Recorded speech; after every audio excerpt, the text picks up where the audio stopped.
Bon vendredi à tous et à toutes et bienvenue à cette édition de La Vie en BD. Raymond Poirier au micro avec vous jusqu'à 18h30. On, comme à l'habitude, 1 heure dans la sphère du 9e art.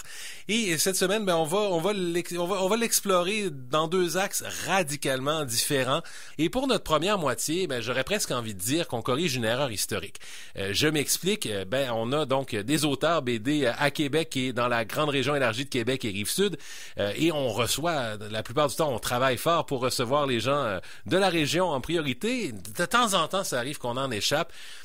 Et là, je voyais les choses passer, je me disais, comment c'est faire qu'on l'a échappé? Ça fait déjà plus de 20 ans de carrière qu'il a derrière lui. Il s'agit d'un auteur de la Rive-Sud qui s'appelle Lucas Jalbert. Vous en avez sûrement déjà entendu parler. C'est lui qui est derrière Funk et Punk, entre autres éléments.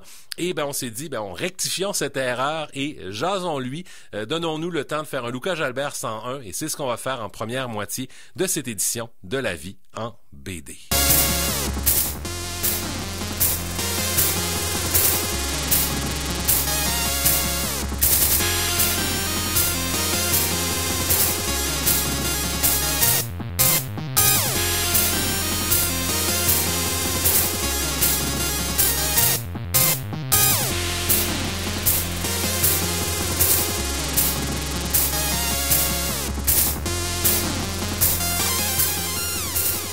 Et je vous rappelle que vous pouvez toujours trouver plus d'informations sur l'émission par le biais de Facebook, entre autres, donc facebook.com/La Vie en BD.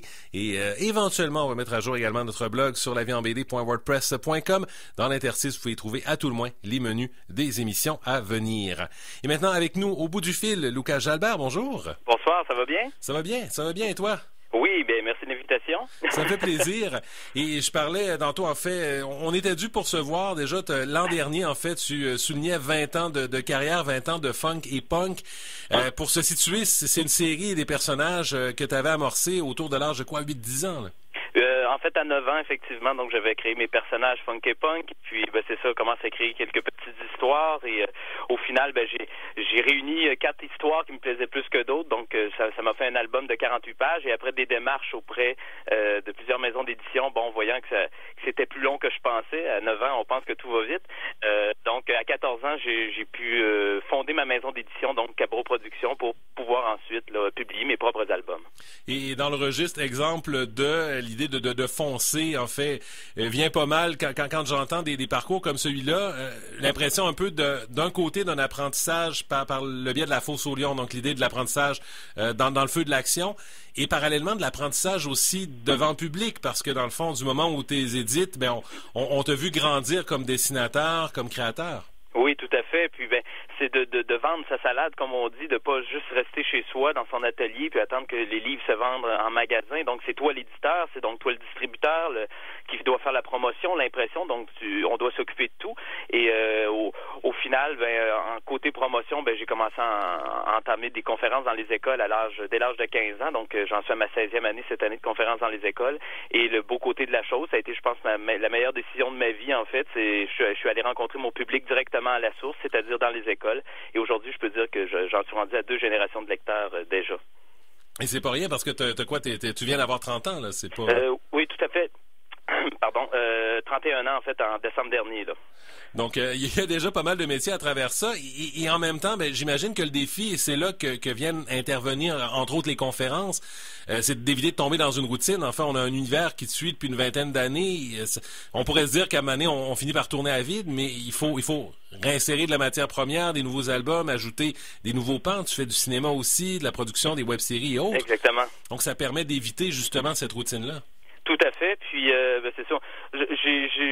Disons que j'ai le bon côté de pas me tanner trop vite de ce que je fais. Donc, j'aime faire évoluer les choses. Donc, je vois mes personnages évoluer en même temps que moi. Donc, c'est toujours le plaisir renouvelé. Puis là, le défi des 20 ans l'année dernière, j'ai sorti un nouveau tome.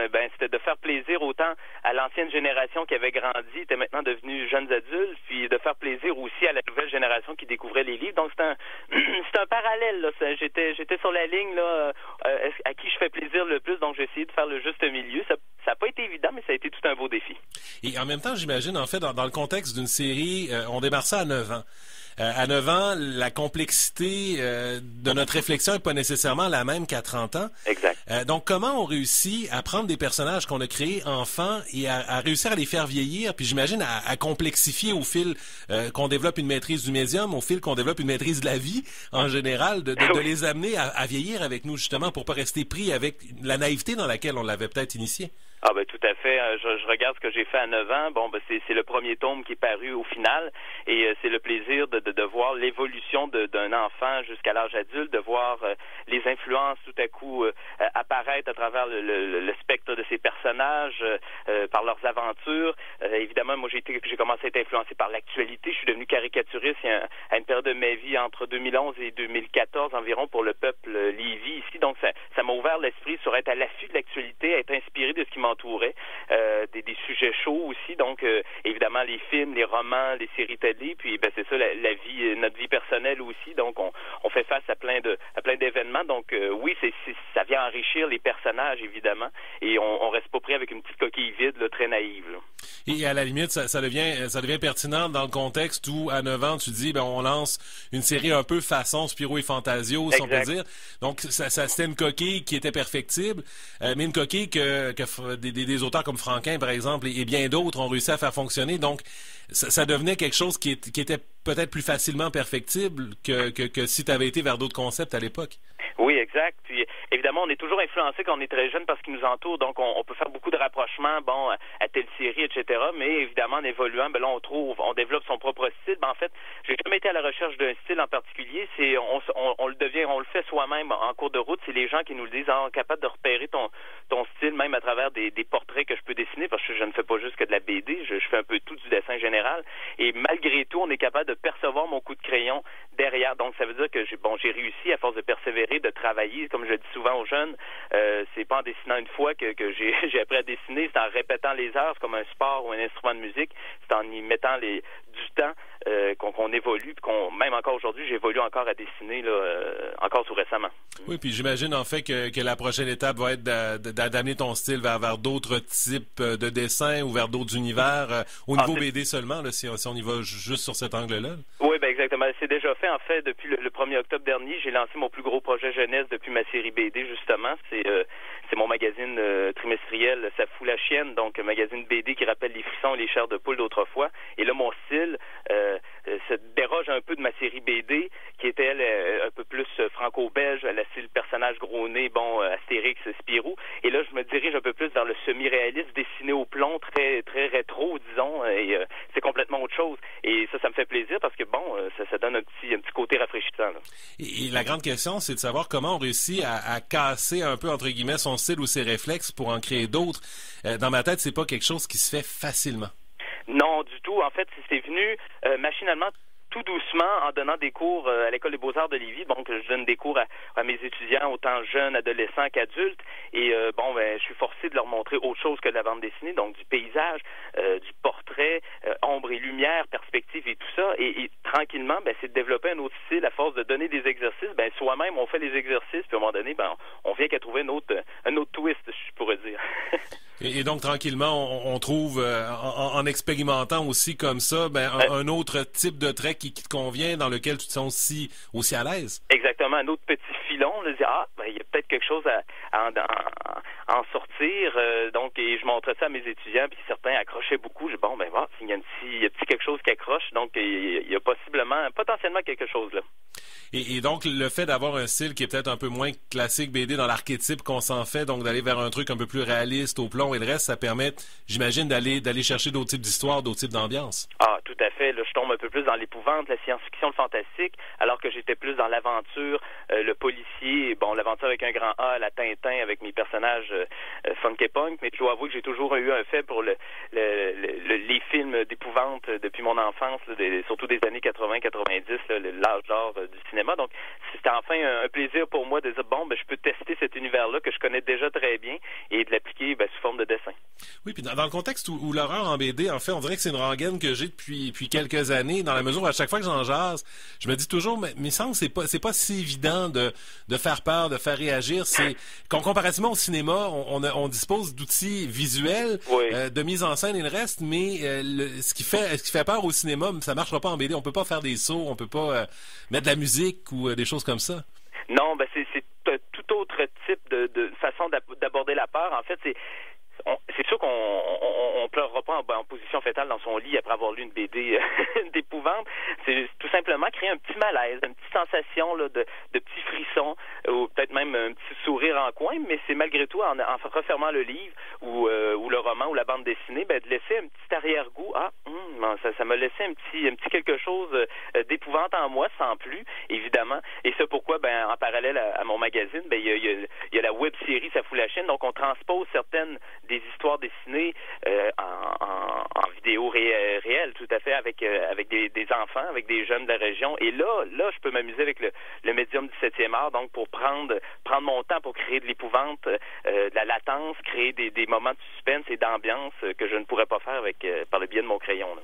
Exact, ou avec le crayon, tu vas nous amener ailleurs, dans une autre style d'immersion. Puis dans les deux cas, l'objectif, c'est de laisser un peu comme quand tu cites Charles de Poule, je veux dire, on lit les histoires et on n'était pas en position fétale, même quand on était jeune, mais il y avait toujours une espèce de malaise, là, le dernier paragraphe qui laissait une espèce de goût un peu particulier là, qu'on aimait à l'époque et qu'on aime encore. Exactement, puis souvent on arrêtait à une page où ça se terminait par un moment de suspense, un punch, puis là, on fermait la lumière pour dormir, mais on repensait à cet événement-là, puis là, mon Dieu, ça crée un petit malaise, effectivement. Et au niveau du cinéma d'horreur, en fait, parce que de ce que j'en ai compris, en parallèle de ton travail BD, au niveau des études, tu n'as pas été vers le dessin, tu as été vers le cinéma, justement. Oui, exactement. Ben, le médium du cinéma m'a toujours fasciné, et ça a été un plus par la suite pour ma série BD, par exemple, mon 6e tome qui est paru l'an dernier, La Tour du Diable, est beaucoup plus cinématographique que mes précédents albums, même dans la façon d'écrire mon histoire. Après avoir tourné tant de fois, je sais un peu plus comment compresser mon histoire, vraiment mettre l'accent sur les choses importantes visuellement, et donc ça crée un autre dynamisme complètement. Et mes études en cinéma m'ont vraiment aidé, ils m'ont ouvert aussi culturellement sur tout ce qui a pu se faire. Oui, ben en fait, juste que tu dis bien, je pense, sur la mécanique des cadrages, sur les choix qu'on fait, et subitement, on en prend conscience. Mm-hmm. Et à travers c'est peut-être un peu ce que partage la BD avec le cinéma. Ah oui. On n'est pas dans le même rythme, on n'est pas dans la même relation avec l'œuvre, mais le sens et le choix de la disposition de l'image définit l'ambiance, définit l'attention, etc., etc. Exactement. La bande dessinée reste un storyboard comme au cinéma, donc on vient déterminer d'avance ce qu'on va vouloir voir sur la pellicule. Donc la bande dessinée est toujours un dérivé un peu du cinéma ou vice-versa. C'est comme la première étape avant de passer à la production, là.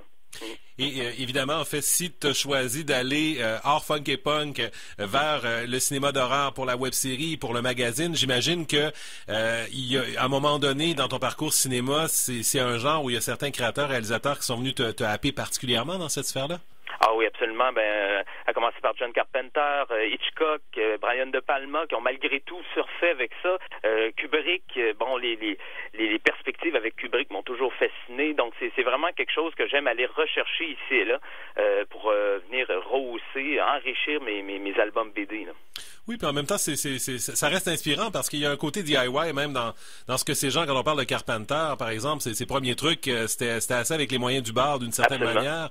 Evil Dead aussi et le reste. Donc, il y a un côté DIY qu'on retrouve dans le cinéma d'horreur qui est très perméable. Puis j'imagine qu'il va être inspirant pour quelqu'un qui m'apparaît être très DIY lui-même. Oui, tout à fait. C'est une source inépuisable. À chaque fois que je regarde des films, je redécouvre toujours quelque chose. Un peu comme je dis aux jeunes quand j'ouvrais un album de Tintin, de Spirou, de la série Lucky Luke. À chaque ouverture de l'album, je découvrais quelque chose de nouveau que j'avais pas remarqué, une façon de dessiner telle chose, tel élément. Et moi, j'ai jamais suivi de cours de dessin, donc mes cours, c'est de lire et de relire des albums. Donc, je les ai tous faits à peu près 50 fois chacun. Et donc, ma source inépuisable, c'était soit ma bibliothèque ou ma cinémathèque. Et après ça, de voir comment les appliquer en album. Avec la maturité, ça permet une approche plus dirigée. Donc, oui. on revient peut-être un peu à la Tour du Diable, justement, celui de Funky Punk que tu as publié l'an dernier, où tu amènes tes personnages d'ailleurs vers 2084. Donc, tu donnes aussi un peu de liberté dans le type de composition, le type d'univers même. Ah oui. Effectivement, j'avais envoyé mes personnages dans le passé, dans le 5e tome, les Voyageurs du Graal. Donc, j'ai dit, bon, on va aller faire un tour dans le futur. Par la suite, on va revenir probablement à de nos jours, donc dans le présent. Et oui, je me suis permis une liberté. J'ai pu m'amuser un peu plus et faire plein de liens avec, encore une fois, le cinéma, m'amuser avec plein d'éléments, des petits clins d'œil, des références, en veux-tu, en voilà, une à la pocheter. Donc, j'ai un plaisir fou à faire ça. Et la particularité avec cet album, c'est que contrairement aux précédents, que j'avais fait à la main, celui-ci, je l'ai fait entièrement sur ordinateur, un défi que je me suis lancé, avec le petit logiciel Paint. Vous savez qu'on a tous en accessoire sur notre ordinateur, à la souris, pas de tablette. Je vais essayer ça. Ça a pris 10 mois. Ça a été la BD la plus courte à faire. Et donc, j'ai relevé le défi, mais à la fin, je dois vous avouer que je m'ennuyais du crayon, là. Oui, en fait, pourquoi pas passer éventuellement à Illustrator et d'autres.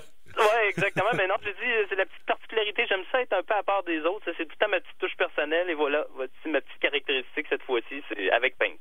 Mais c'est chapeau parce que juste le contrôle de la souris dans ces trucs-là, des fois, ça... Il y a un défi de complexité particulier avec quand le logiciel est plus simple, oui, il y a le contrôle Z, mais il y a moins de paramétrage qu'avec toutes les couches, tout ce qu'on peut aller chercher dans Illustrator, entre autres. Là. Ah oui, tout à fait. Quand je regarde, c'est avec quoi on peut travailler maintenant avec les tablettes graphiques, les coups de crayon qu'on peut avoir. C'est inimaginable tout ce qu'on peut faire. Là. Mais je dis, bon, j'avais travaillé avec ça par le passé pour faire justement mes caricatures pour le journal. J'en faisais une par semaine. Je trouvais que ça allait quand même bien. Je dis, bon, mais si j'essayais un album complet, oh là là, méchant contrat, mais en tout cas, je m'en suis sorti. Et donc, c'est pour ça qu'après ça, on va peut-être retourner au crayon de plomb pour le magazine. Exactement. Et est-ce que tu as l'impression, parallèlement, que le fait de te développer un autre style avec Ça fout la chienne, que quand tu vas revenir à Funky Punk, tu vas avoir envie peut-être de visuellement les amener ailleurs, ou au contraire, c'est important de garder des univers clairs pour justement pas perdre le fil ou pas perdre le pont entre cette série-là qui te suit depuis si longtemps avec un style qui est quand même assez précis, assez clair, qui a évolué avec toi? Exactement. C'est une très bonne question. Est-ce que ça serait l'envie d'essayer peut-être autre chose, d'amener mes personnages ailleurs? Il y a cette envie-là, effectivement, mais en même temps, ça me permettrait de souffler un peu par rapport à mon autre projet, puis quand même de garder l'univers de mes personnages quand même intact, tout en continuant de les faire évoluer malgré tout. Quand j'en serai rendu là, peut-être d'ici 2 ans, un nouvel album, je verrai ce qui m'inspire le plus. Et élément qui ressort beaucoup d'ailleurs d'une entrevue à l'autre dans la présence de personnages issus de la sphère publique. Il y a beaucoup d'auteurs, évidemment, qui font un casting, qui vont s'inspirer de tel ou tel comédien, de l'image qui en ressort. Toi, tu as choisi d'aller carrément demander la permission aux comédiens d'utiliser leur image pour les amener comme personnages secondaires dans tes récits. Est-ce que c'est une manière un peu d'exploiter le personnage public d'un artiste pour, un peu comme d'autres le font avec des archétypes, qu'on ait déjà une opinion ou un regard sur un personnage secondaire, donc ça le rend peut-être plus facilement efficace dans le contexte du récit? En fait, moi, c'est juste pour le plaisir de me lancer le défi, de dire, hey, j'ai toujours adoré cette personnalité-là, j'aimerais ça, du même coup, lui présenter ce que je fais malgré tout, puis de voir s'il est accessible, puis il me dit oui, ben pourquoi pas, ben lui, ça lui fait un beau souvenir de son côté, puis moi, du mien, c'est une expérience de plus qui m'enrichit, puis de toute façon, j'aurais pas besoin de demander de la permission d'utiliser leur visage parce que c'est une réinterprétation de ce qu'ils sont. Je prends pas une photographie qui a été prise par un auteur, par un photographe, pour la mettre dans ma bande dessinée. Là, à ce moment-là, il y aurait un problème. Donc, non, c'est vraiment un plaisir. C'est un défi que je me lance personnel. J'avais commencé avec Marc Labrèche à l'époque. J'avais, 16 ans. Puis j'ai dit, mon Dieu, ils sont quand même faciles d'approche. Puis je rencontre des gens du milieu qui m'a toujours fasciné aussi, le milieu de la télévision, du cinéma. Donc, c'est une façon pour moi aussi de graver des échelons, puis d'aller un peu plus loin, puis d'amener un peu plus loin mes projets d'une fois à l'autre. Donc, c'est un bagage pratiquement personnel plus enrichissant pour moi que plus que pour faire la promotion avec ma BD. Là. Oui, puis à la longue, j'imagine que ça devient un effet signature aussi, où on s'attend un peu à ce type de casting-là dans le contexte de cette série-là précisément. C'est ça, exact. C'est qui le prochain qui va dessiner dans le coin d'une case? Fait que, oui, effectivement. Puis en parallèle, en fait, il faut le dire, en fait, à chaque fois qu'on voit ton nom, c'est accolé d'une multitude de titres d'auteur BD, cinéaste, éditeur, producteur. Oui. Éventuellement, est-ce que tu as l'impression qu'il y a une sphère, bon, pour l'instant, c'est beaucoup la BD qui te fait connaître. On sent que tu travailles beaucoup à développer le côté cinéma. Est-ce qu'à un moment donné, le cinéma va prendre un peu l'avant-scène, la BD va devenir un peu le sideline, ou est-ce que tu penses réussir à garder un équilibre entre différentes formes d'expression, ou au contraire en ajouter plus? Ben, en fait, pour l'instant, c'est un bel équilibre entre les deux. Là, le côté production cinéma est de plus en plus le vent dans les voiles. Je fais de plus en plus de vidéos corporatives, mais je suis surtout reconnu pour travailler en milieu jeunesse. Donc, c'est mon public principal, autant en bande dessinée qu'en cinéma. Donc, quand on a besoin de faire des tournages vidéo qui impliquent la jeunesse ou destinés à un public jeunesse, ben qui on appelle, ben Lucas Jalbert, ça commence à être le rock de Mers des contes pour tous de Lévis. T'sais. Alors, voilà, je suis de plus en plus heureux aussi de faire aussi travailler des jeunes avec moi, parce que là, je fais de la sous-traitance tranquillement. Je vais chercher des jeunes qui ont étudié en cinéma, qui viennent m'accompagner avec moi sur mes tournages. Et côté BD, ben là, je commence à publier dans mon magazine des jeunes à qui j'ai donné des cours, ou que des jeunes que je trouve qui ont un certain talent, ben je vais te publier dans mon magazine une petite histoire, et puis dessine-moi ça, puis ça leur fait un plaisir fou, et ils sont honorés de ça. Donc, oui, je pense qu'il y a un bel équilibre qui est en train de se faire, puis je pense que l'un va pas sans l'autre, en tout cas pour moi, personnellement, pour l'instant, en tout cas, si à moins que ça devienne trop lourd, là, mais pour l'instant, j'aime bien ça, parce que, évidemment, à un moment donné, ça tombe tranquille d'un côté, ben si j'ai du travail de l'autre, tant mieux, et vice-versa, là. Oui, puis en même temps, j'aime bien l'angle d'ancrage régional qu'on sent beaucoup dans ta démarche, dans ton travail, dans la mesure où, veut pas, si on veut faire jaillir des écosystèmes de création, ben faut des gens qui s'impliquent à les développer à différents égards, et de savoir qu'à Lévis, entre autres, il y a des gens comme toi qui dans la région de la Rive-Sud en général, qui ont choisi de s'implanter là, puis de faire germer ces talents-là. Ça devient nécessaire si on veut que le milieu puisse évoluer. Oui, ben exactement. Sinon, on se dit, ben il se passe jamais rien ici. Bon, ben on va pousser ça. Moi, de toute façon, je me suis comme souvent, on m'a dit, mais qu'est-ce que t'attends pour aller à Montréal, etc. Ben, je me dis, j'arrive à Montréal, oui, je vais y aller pour faire quelques rencontres professionnelles, mais mon coin, c'est vraiment dans la région de Lévis. De toute façon, à Montréal, je me sens comme une aiguille dans une botte de foin. Ici, le terreau est encore presque vierge, donc je peux faire ma trace plus facilement, me faire remarquer plus facilement. Donc voilà, c'est encore à développer. Puis on sait que la grande région est en plein développement, en plein essor aussi, donc c'est super. Puis je travaille avec les jeunes, mais autant avec les parents qui sont aussi partants puis aussi fascinés par tout ce qu'on peut faire comme travail, là. Donc c'est génial, là. Oui, puis comme tu dis, en fait, non seulement été lu par 2 générations de lecteurs, mais tu les as rencontrés, ces 2 générations-là. Exact. Alors, en fait, projet qui s'en viennent, 2e tome de Ça fout la chienne, ça c'est en avril que ça va être lancé?